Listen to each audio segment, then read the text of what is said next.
Bismillahirrahmanirrahim. Van Umut Kervanı olarak hayırseverlerin bize vermiş olduğu adak kurbanlarını vekalet yoluyla kestik. 2'şer kilo poşet haline getirdikten sonra 100 tane aileye dağıttık.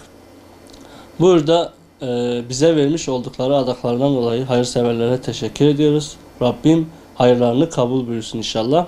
Umut Kervanı olarak kardeşlerimiz üşümesin kampanyası başlattık. Bir bot ve bir mont olmak üzere. Yetim kardeşlerimiz üşümesin. Burada hayırseverlerin desteklerini bekliyoruz. Kampanya bedeli bir bot ve bir mont ücreti 150 TL'dir.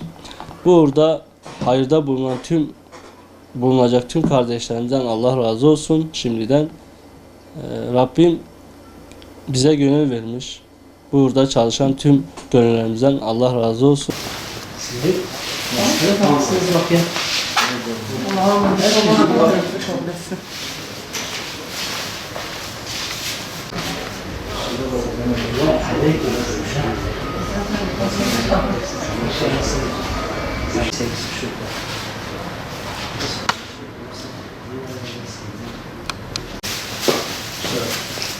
Ha, buna da bu oraya da. Sen panik aldın mı? Ha.